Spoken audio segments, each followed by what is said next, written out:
Bonjour à tous et à toutes, bienvenue dans un nouvel épisode de 15-25, l'émission qui traite des sujets de jeunesse. La dernière fois, on a parlé de Parcoursup. Petit rappel.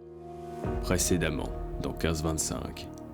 Il faut vraiment écouter les aspirations de notre jeunesse. Monsieur, cette casserole n'est plus sous garantie puisque vous avez frit de la mayonnaise avec. Grosse erreur. Tout est regardé. Le comportement, les résultats. Manouaré, je suis enceinte de ton enfant. C'est normal, on peut très bien être dans une période où il n'y a rien qui nous intéresse en particulier. C'est bien vous, par la barbe de Merlin, ils sont à vos trousses. C'est le classement lors de la commission d'études des vœux qui fait que vous êtes admis ou pas. Bon, je suis pas sûr pour certains des extraits, mais dans l'ensemble, c'est à peu près ça qu'on a vu. Bon, on va reprendre l'épisode avec Nathalie Novelli, inspectrice de l'éducation nationale. On l'a vu la dernière fois. Alors Nathalie, personnellement, le souvenir que j'ai de Parcoursup, c'est que ma prof principale me lâchait pas et elle voulait absolument que je remplisse mon dossier, même si je lui avais dit que je comptais pas faire d'études supérieures. Alors pourquoi est-ce que l'accompagnement, il est aussi poussé dans les lycées? Est-ce que c'est parce que la plateforme est complexe à comprendre ou est-ce qu'il y a d'autres raisons? Alors, la plateforme n'est pas du tout complexe. En revanche, il faut tout lire. Parcoursup a évolué dans sa communication et a réalisé justement différents outils, dont des tutos pour justement accompagner les élèves, les parents, mais également des petits flyers, etc.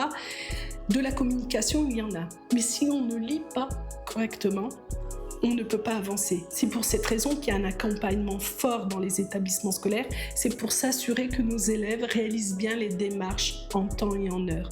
Aussi s'assurer qu'ils ont bien pris conscience de ce qu'étaient les études en métropole, par exemple, parce qu'on a eu quelques situations des élèves qui ont pris une carte de la France hexagonale et puis ont vu même pas 1 centimètre. Donc ils se sont dit que c'était assez facile de se retrouver et donc ont imaginé qu'on pouvait accepter une formation dans tel endroit et de tel endroit, puis on va vivre au milieu.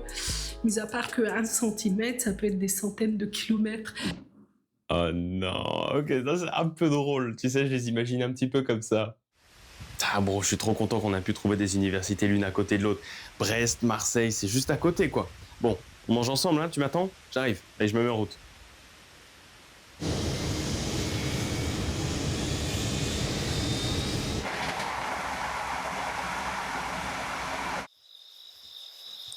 C'est bon, je suis arrivé. Ils sont passés où tous là? Et bien, vous voyez, tout ça, il faut bien l'expliquer à notre jeunesse, parce que la dimension de Tahiti, elle peut nous paraître conséquente, mais d'autres académies sont encore bien plus grosses. On aura aussi des élèves qui vont envisager des poursuites d'études en Nouvelle-Zélande, au Canada, aux États-Unis. Tout ce qui est en dehors du système national, ça ne passe pas par Parcoursup.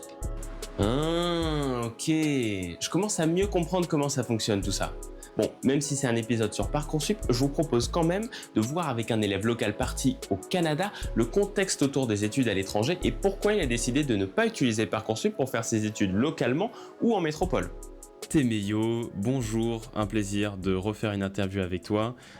C'est déjà la 2e fois qu'on parle du même sujet. Comment est-ce que ça va déjà tes études au Canada? Est-ce qu'on peut commencer par ça? Écoute, ça va super. Actuellement, je suis en train de vivre ma meilleure vie, tout simplement. Est-ce que tu avais jeté un œil à Parcoursup et qu'est-ce que tu en avais pensé? Oui, comme littéralement presque tout le monde, je pense au lycée, on nous a harcelés avec Parcoursup, qu'il fallait qu'on s'inscrive rapidement comme si c'était la seule solution en fait. C'est vrai qu'on parle pas souvent de comment ça se passe pour aller en Nouvelle-Zélande, comment ça se passe pour venir au Canada. Et du coup, je savais très bien que j'allais pas utiliser Parcoursup. Bon, au final, j'avoue que je l'ai utilisé, mais c'était surtout pour du troll. Parce que je me suis inscrit en Guadeloupe, en Martinique, tout ça, oui, jamais j'allais y aller. À part pour je sais pas, pour Francky Vincent à la limite, mais non, c'est pas. Bon, mis à part la Guadeloupe, qu'est-ce qui a fait que t'as pas voulu utiliser Parcoursup du tout?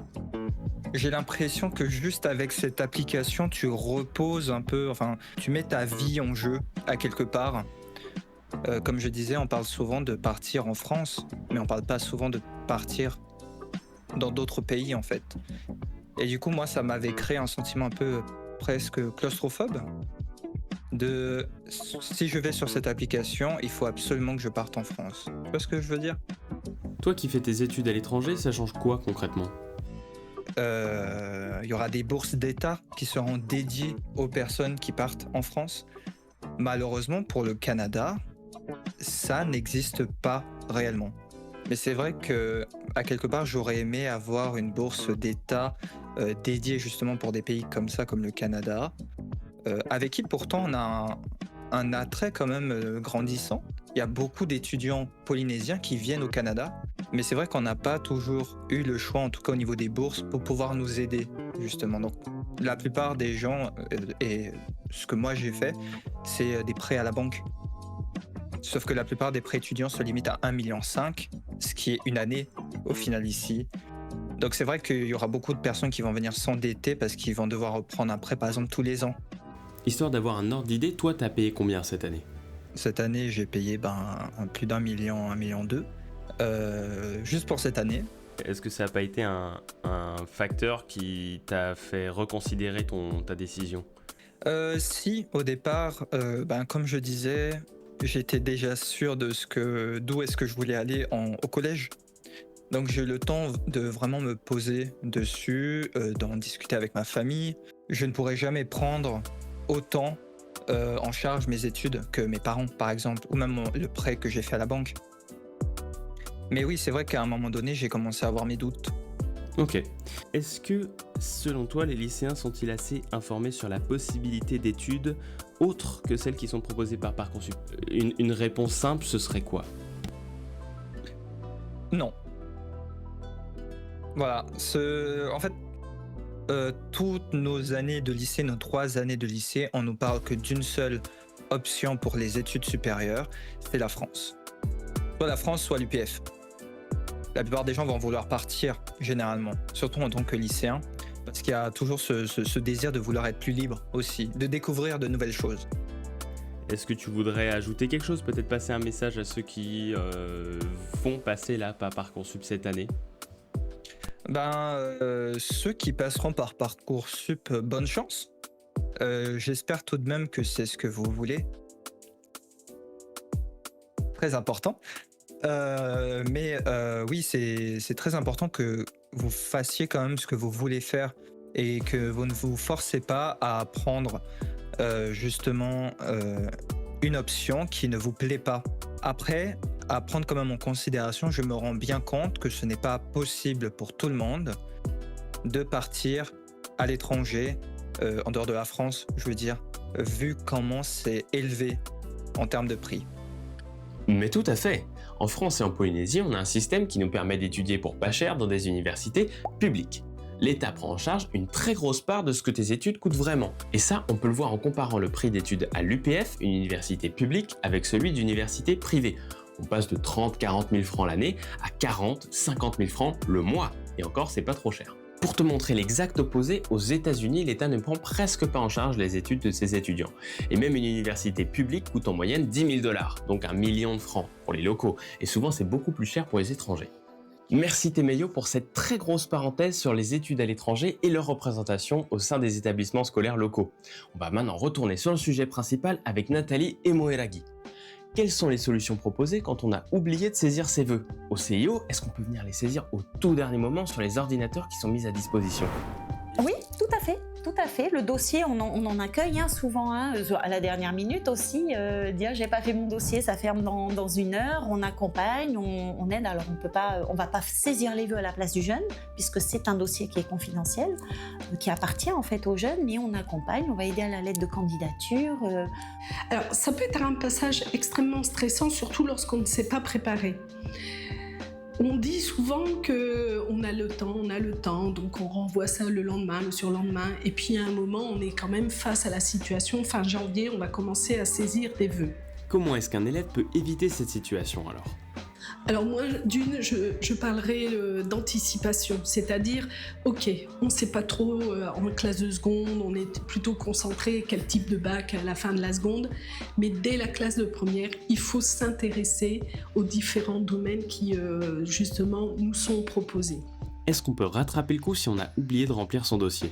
On va prendre la situation aujourd'hui, je suis en classe de terminale et j'ai oublié de compléter mon dossier Parcoursup. Ça arrive, pas d'inquiétude. Il y a une phase complémentaire qui va s'ouvrir mi-juin. En revanche, il n'y aura que les places disponibles.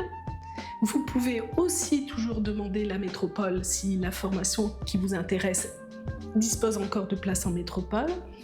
Et puis il y a un autre moment clé, c'est ce qu'on appelle la commission académique accès à l'enseignement supérieur, c'est la KES. Elle est réservée aux élèves qui malheureusement n'ont pas eu de proposition d'admission et sont un peu perdus dans leur choix. Voilà, donc il y a quand même différentes étapes. Je me prépare en amont, j'ai pas pu me préparer en amont, il y a encore un accompagnement possible. Une sorte de session de rattrapage. C'est une session complémentaire et qui va permettre de rattraper pas mal d'élèves s'ils ont oublié de saisir, oui. C'est magnifique tout ça, comme quoi il y a toujours une solution. Bon, on va pas se mentir, après si vous comptez utiliser la plateforme, le mieux c'est quand même de finir au plus tôt toutes vos démarches, comme ça, c'est fait, on n'en parle plus. Alors quoi? Que tirer de cet épisode informatif sur Parcoursup et les études à l'étranger? En bref, la France c'est grand, donc fais attention aux distances si tu comptes t'y installer.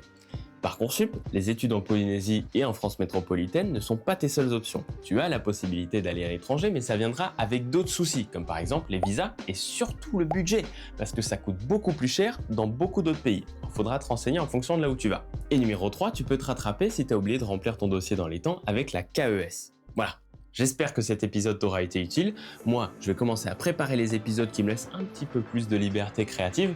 Et nous, on se retrouve la semaine prochaine à la même heure sur TNTV. Allez, salut!